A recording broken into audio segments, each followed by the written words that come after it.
Bueno, muchachos, ya aquí en nuestro segundo encuentro, entonces vamos a analizar qué es lo que pasa con esa tabla que hemos tomado. Si miramos donde dice primario uno, 2 y 3, ¿qué quiere decir? Que entre uno y 2 no hay continuidad, quiere decir que son dos puntos muy aparte. Pero entre uno y 3 tampoco, pero entre 2 y 3 sí hay continuidad. ¿Qué quiere decir? Que esa continuidad es una bobina, venga, la abrimos aquí, que esa continuidad es una bobina de entrada. Entonces aquí la vamos a dibujar, la bobina de entrada, que serían los conectores 2, aquí sería el conector 2 y el conector 3, ¿cierto? Sería una bobina de entrada. Y que esa bobina mide 19.2, 19, esa bobina mide 19.2 ohmios. Eso es en cuanto a una bobina. Vamos a mirar el secundario.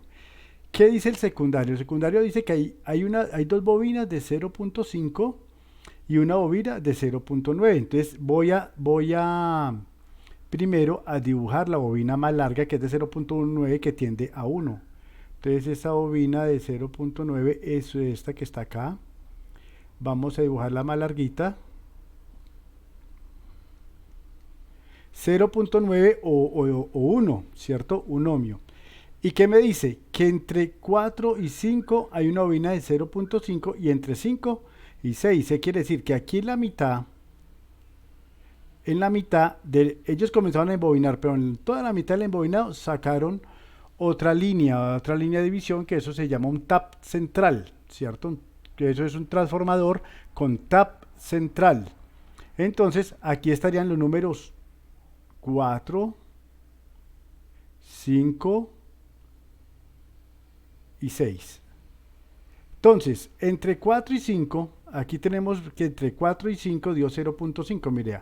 Entonces, entre 4 y 5 dio 0,5 ohmios. Entre 5 y 6 dio 0.5 ohmios. Si yo sumo esto, me da un ohmio. ¿Qué quiere decir? Que entre 4 y 6, que son los extremos, debe dar un ohmio. Claro, me dio 0.9 porque después son las mediciones directas, pero fíjense cuando estamos dando la medida que él oscilaba entre 0.9 y 1.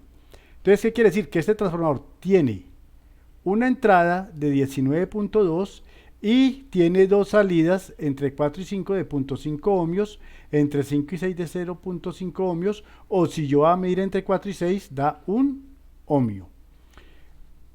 Entonces, cuando las resistencias son altas, es para conectarlo a voltajes altos. Y cuando las resistencias son bajitas, quiere decir que ahí hay un voltaje que es bajito. Entonces, ¿cómo quedaría este transformador acá?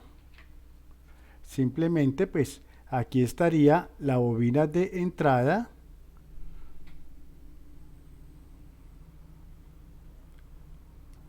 Y aquí estaría la bobina de salida.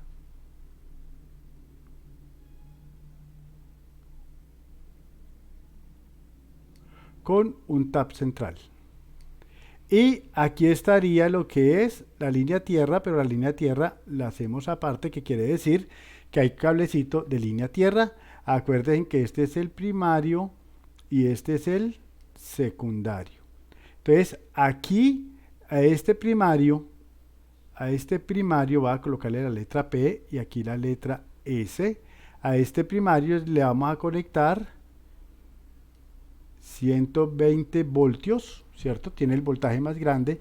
Y aquí ya depende de lo que sea el transformador, es lo que va a salir. Como este transformador tiene un núcleo metálico, hay que hacerle aquí las dos líneas.